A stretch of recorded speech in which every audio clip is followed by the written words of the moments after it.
First of all, yes, it's an AI voice.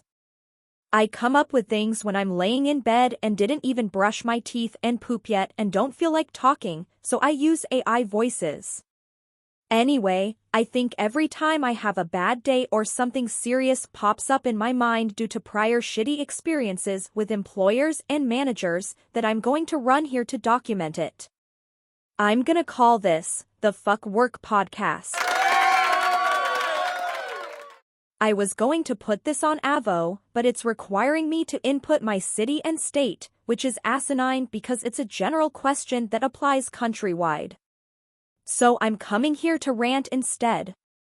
This is about employee handbooks for at-will employees.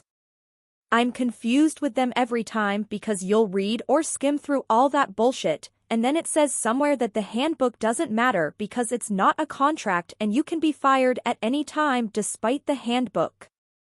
Big LOL.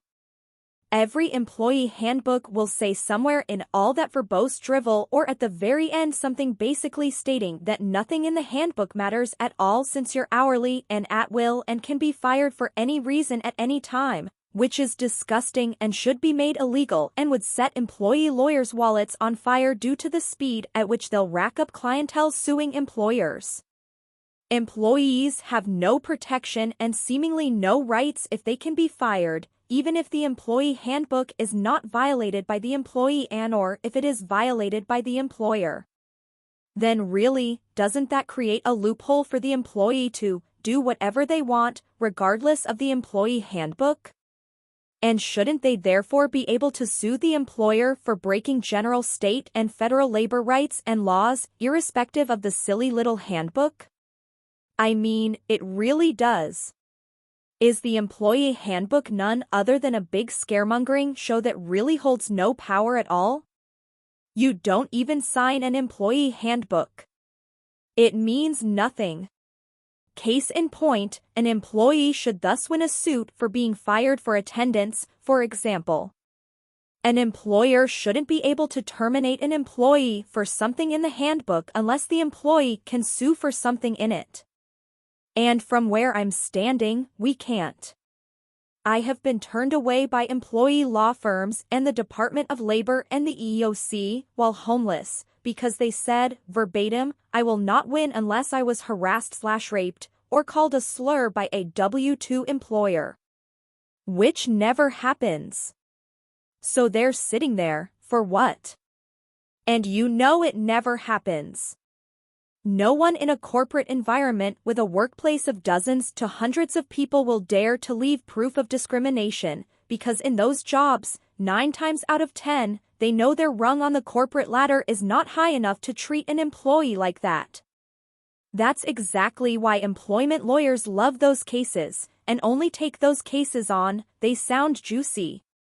And turn away normal people with normal problems that more prevalently affect the country.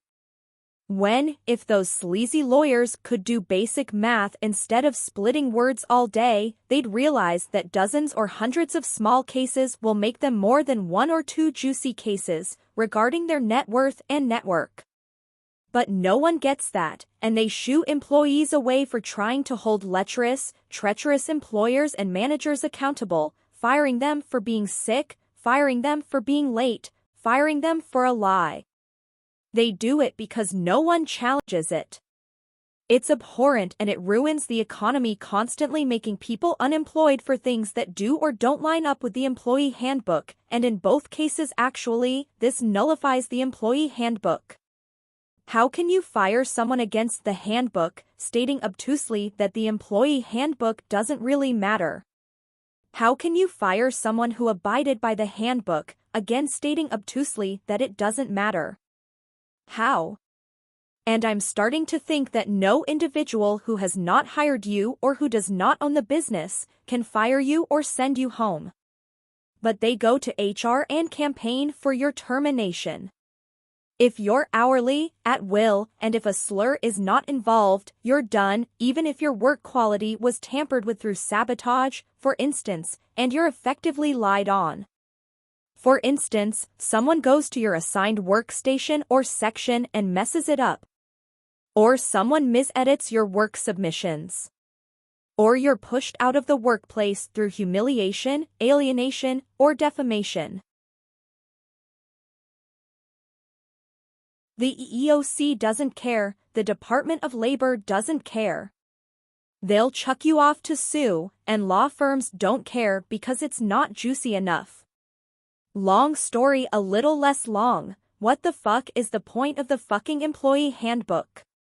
Read through your handbook if you're a W-2 hourly employee, and somewhere in there it'll state that it doesn't matter because it's not a contract.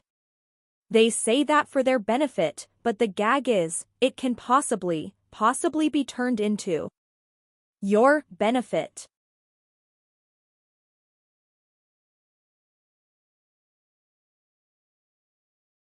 Am I bugging?